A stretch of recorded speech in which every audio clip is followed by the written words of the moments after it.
Morning students, ഈ ഒരു ചോദ്യം ഇറ്റ്സ് വെരി ഇമ്പോർട്ടൻറ്റ്. ചോദ്യം മാത്രമല്ല, ഈ ഒരു ആക്ഷനും സപ്ലൈ ചെയിൻ മാനേജ്മെൻറ്റിൽ അല്ലെങ്കിൽ ലോജിസ്റ്റിക്സിൽ വെരി ഇമ്പോർട്ടൻ്റ് ആണ്. How do you crystallise and make it precise?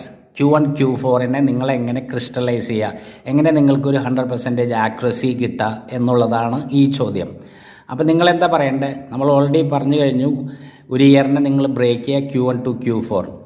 അപ്പോൾ ഫസ്റ്റ് ക്വാർട്ടർ കഴിഞ്ഞ് രണ്ടാമത്തെ ക്വാർട്ടർ കഴിയാറാവുമ്പോൾ നിങ്ങൾ എന്ത് ചെയ്യണം? Compare with Q2 and Q1 അല്ലേ? Q2നെ കമ്പയർ ചെയ്യുക Q1 വെച്ചിട്ട്, അതുപോലെ Q3നെ കമ്പയർ ചെയ്യുക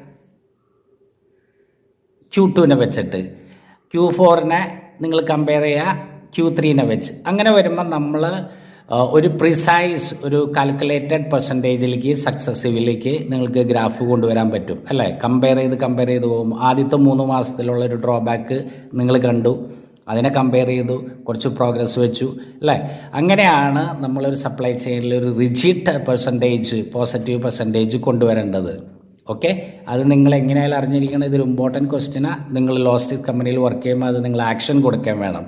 ഓക്കെ ഗൈസ്, ഈ വരുന്ന ചോദ്യവും അതിൻ്റെ ആക്ഷനും വളരെ ഇമ്പോർട്ടൻ്റ് ആണ്. How do you influence the management Q1 to Q4 അല്ലേ? നിങ്ങളെങ്ങനെ മാനേജ്മെൻറ്റിനെ ഇൻഫ്ലുവൻസ് ചെയ്യും? ഇത് ചെയ്ത് കഴിഞ്ഞിട്ടുണ്ടെങ്കിൽ നിങ്ങൾ എന്താണ് ചെയ്യേണ്ടത്? ആക്ച്വലി ലൈക്ക് Q1 4 നിങ്ങൾ റെക്കോർഡിക്കലി അത് കൊണ്ടുവരുന്നതുകൊണ്ട് കാര്യമില്ലല്ലോ. So what you have to do? ഒരു ഗ്രാഫിക് റെപ്രസെൻറ്റേഷൻസ് എവറി ക്വാർട്ടർ, 3 മാസം കഴിയുമ്പോൾ നിങ്ങൾ ഇതാണ് ഞങ്ങളുടെ ആക്ഷൻസ് ആയിരുന്നത്, ഇതായിരുന്നു നമ്മുടെ പ്രോഗ്രസ് എന്നുള്ള ഒരു ഗ്രാഫിക് റെപ്രസെൻറ്റേഷൻ നിങ്ങൾ മാനേജ്മെൻറ്റിന് അയച്ചു കൊടുത്തുകൊണ്ടിരിക്കണം.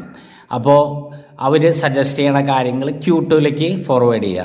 ഓക്കെ, അത് വീണ്ടും Q2 നിങ്ങൾ ഫോർവേഡ് ചെയ്യുമ്പോൾ കുറച്ച് സജഷൻസ് വരും, അത് വീണ്ടും നിങ്ങൾ ഇംപ്ലിമെൻ്റ് ചെയ്യുക.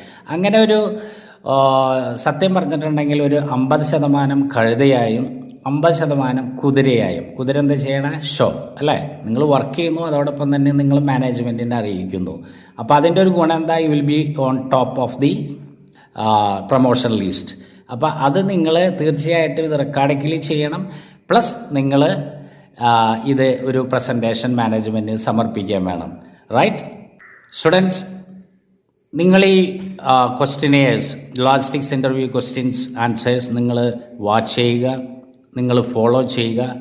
അതുപോലെ പരമാവധി ലോജിസ്റ്റിക്സ് പഠിക്കുന്ന അല്ലെങ്കിൽ +2 അല്ലെങ്കിൽ ഡിഗ്രി പഠിക്കുന്ന നിങ്ങളുടെ ഫ്രണ്ട് സർക്കിളിൽ നിങ്ങൾ ഷെയർ ചെയ്യുക.